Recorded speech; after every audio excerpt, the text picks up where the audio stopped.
What's up, everybody? Welcome back to the channel. Today we have a pretty nice day in the stock market so far. I know it's not over. However, it's a nice breath of fresh air compared to, I don't know, several weeks, months of just red. Anyway, I wanted to go through the market a little bit here and see. There's a couple things that came out showing maybe why we're green. Maybe we hit the bottom of the market. I don't know. Nobody knows future, but there's a couple things showing that we might have a little rally here, whether it be a bear market rally or maybe a start of a new bull market. I don't know. Anyway, let's go through a couple things. Please consider subscribing to the channel, smash the like button, comment down below if you think we're hitting a new bull market or you think this is a bear market rally, or if you think we're actually just going to end up down by the end of the week. All right, so we have Google Finance pulled up here. I have top movers on my list here. So I personally own a fair amount of PayPal stock. I'm not telling anybody to buy any of the stuff I own or anything like that. I own some PayPal. I own some Amazon. I own some Tesla. I do not own FedEx, Bank of America, or Qualcomm, but I do have them up here. I did a video the other day about Qualcomm, was in part of the 6 stocks to buy list. I am going to look into them a little bit more, but anyway, you can see we got some pretty good green here going on. I'm excited. PayPal's going up over 6% today. Something else you can see here, we got the earnings calendar. We have JP Morgan, United Health, and Bank of America. All of their earnings are coming up on the October 14th and then the 17th. So those will be kind of some big days. So far, the Dow Jones is up 2.66% today. The S&P is up 2.88%. The NASDAQ is up 3.19%, the Russell is up 3.45%, and the VIX is trending down. We're down to 29.13. So just remember, the VIX is the fear and greed index. We'll look at the actual fear and greed index here in a second as well. But it's the volatility index is technically what it is. But anyway, the higher that is, the more sell-off in the market, the lower it is. Potentially more money is going back into the market, or things are less scary.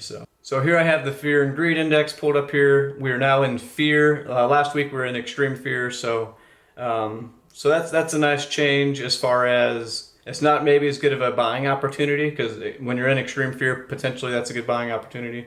And like I said, I'm not telling anybody to buy or sell or anything like that, but potentially that's for a long-term investor. That'd be a good time to maybe buy or sell.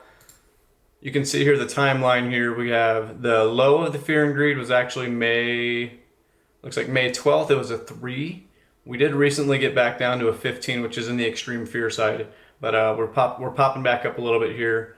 So that literally just correlates with the market. And real fast, the fear and greed index is a compilation of 7 different indicators that measure some aspect of stock market behavior. I'll do a video on that another day, but just know that that's getting into a better spot as far as stock prices.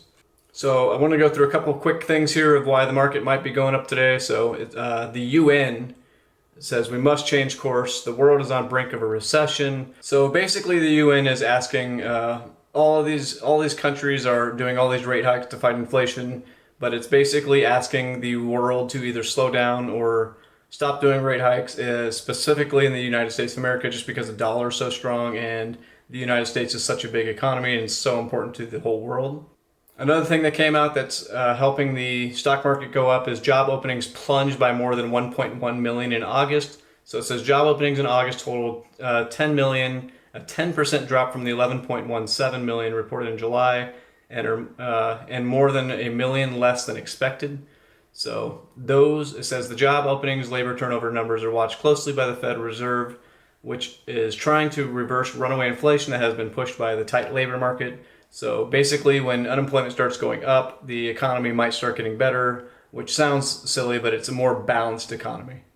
So we still have articles like this out here. The bears are still out there, so the stock market is rallying. Why the next move is likely lower. It is good to remember that it's to try to stay balanced. It's not just like, hey, we're going to the moon all of a sudden, which means the stock market's just going to go up, up, up, up. But anyway, just something to think about.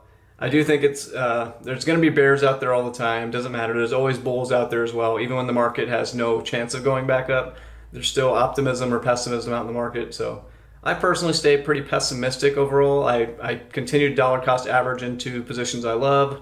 Doesn't matter. Every week I throw money in and I buy whatever stock or index fund at the time that I want to get into. Like I said, I do about 85% index fund, 15% individual stocks. I personally don't do any crypto. I'm not saying you guys should or shouldn't. Also, I'm not saying that my investment strategy is the best. So anyway, hopefully you guys have enjoyed today's video. Let me know down in the comment section below if you guys think we're off to a new bull market rally, if you think we're going to go up 10%, 20%, 5%, if you think it's just today and then we'll be back down. Anyway, just let me know your comments on the feeling of the market. And please consider subscribing to the channel if you're still with me. And smash the like button. And this is my dog Pongo out on a sunset walk with me. Hope you guys enjoy. Have a great day.